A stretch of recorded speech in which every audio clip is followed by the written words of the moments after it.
tàu kia nữa cái tin nữa đáถึงmê giòn nữa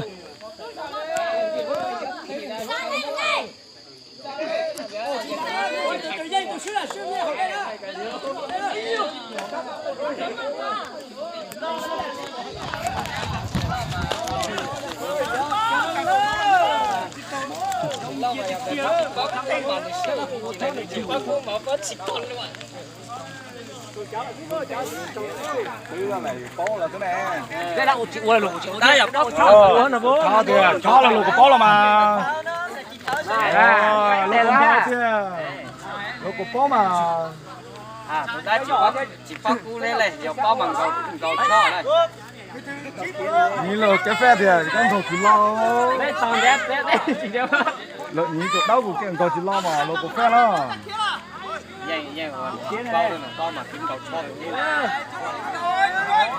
Của đâu còn là bốc. có chịu là của chịu tía à không đấy canh cầu nữa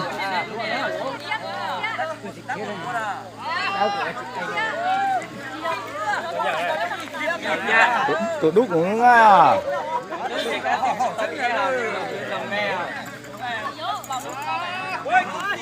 Bốc.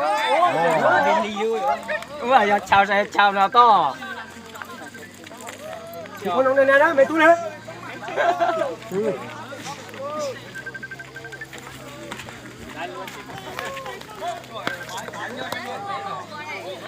Ôi dồi, nó mình gì cả à? Mày nó. Thì tần quan ngại. Vậy vậy.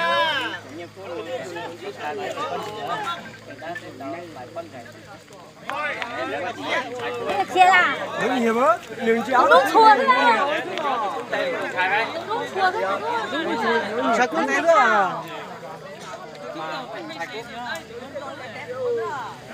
Tuần đó thì chỉ khiến nữa. cái tên là lùi cái cá để Tụi ta đọc kỳ hữu nè, tụi ta đọc gì? Đấy, tụi ta đọc kỳ à? xí giòn nữa Ta chỉ một giò lên.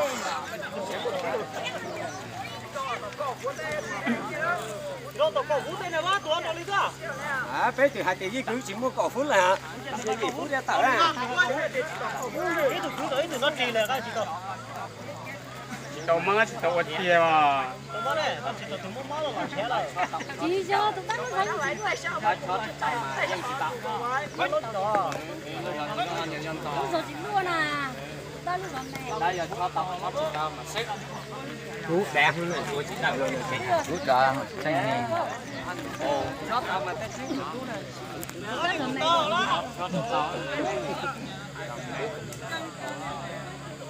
đầu nó mọn nó sẽ bao xí giòn kiện Mày cứ tao nè. Nó béo chảo phú đánh tao đấy này. Tao như chụp là thế. Tụi nó có chụp cú nữa, nhà thì cú luôn cơ. Cú đánh cho tiền đấy. Thế cái cú làm được gì thế nữa? tụi đã tòn đầu Tao to thế nữa. Tụi mấy cú thật ơi. Nhiều rồi thế. Tôi chỉ lo lại. Có nhang à. Nhang là con còn mà cho nhang à.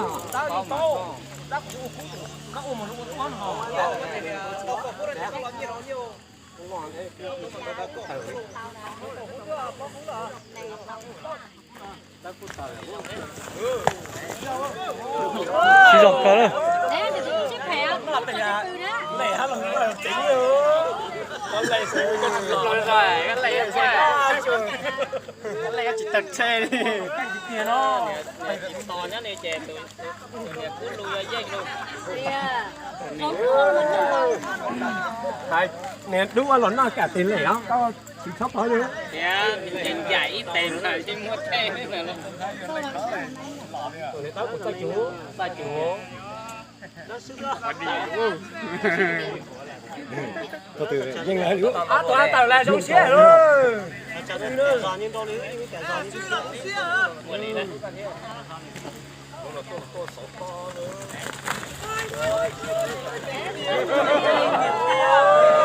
một chừng cỡ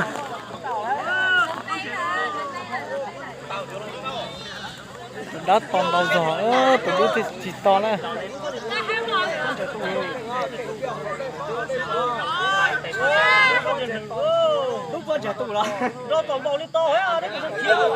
tụi đứa bán giờ làm sao lo đó làm sao từ lâu nữa tụi đó là cú tàu đó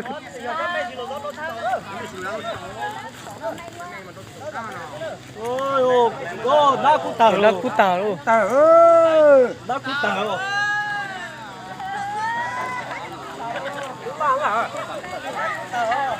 xí giò thì tía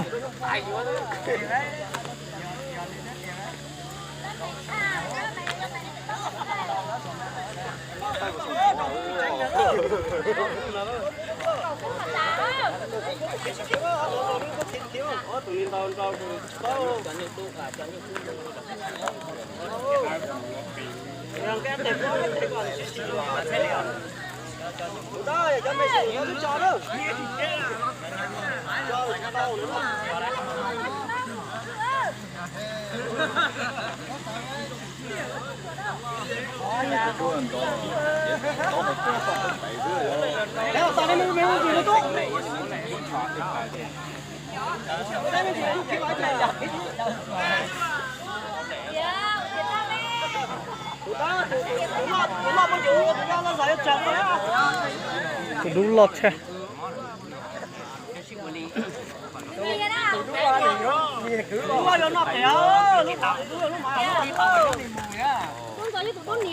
bây giờ tụi đu một đợt gió lo đâu tụi bây giờ như tụi đu giặt chả đuối gì á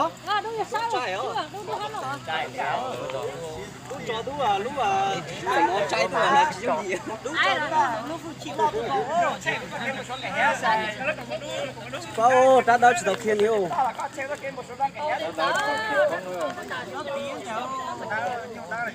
nhưng đúng của hai đau ta chỉ tao tay linh từ nửa của chỉ tao khía á được mới nếu như phải hai đứa vì một cậu phú này chỉ tặng nữa xa phú rồi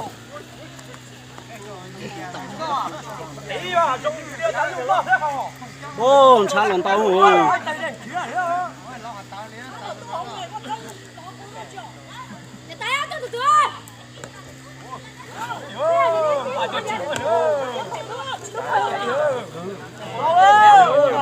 nhớ tội á, tụi họ chịu chó thôi nhưng mà chỉ tao sướng rồi.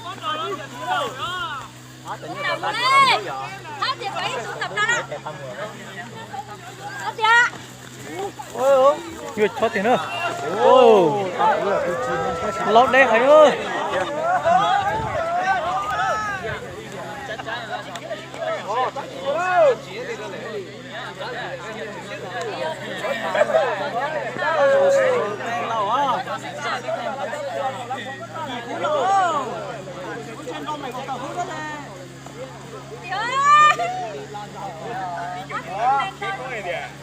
Thì trình chờ đi thấu bé phóng mùi đi ạ. Đấy phóng mùi ạ. Cho kia rồi. Ô, tụi đút ta lọc cả thì chỉ cầu nữa. Lôi trò lành con lên kia rồi. Trò tụi tớ á. Chỉ tròn, lành nữa chứ.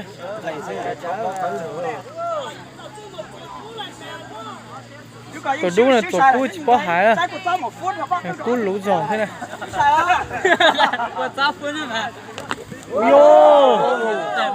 Nó bây giờ chi cái tia, cái gì à giờ. Trán đã còn là thiệt tôi luôn.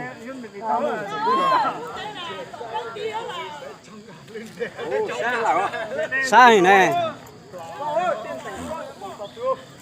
Đây nhà dân kỳ thôi. Món này thiệt đấy cơ. Món này thiệt đấy nhỉ phải cho. Bây giờ chịu tôi bây giờ kia sẽ là cho cậu không là thiệt nữa. Chạy ra chạy con em một chút xíu nữa, hai ba từ xíu. Chạy là chạy đi nhấp bé.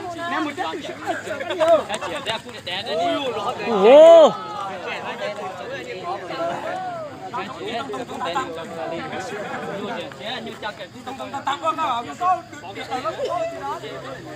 Ô, lon sán tao rồi nè.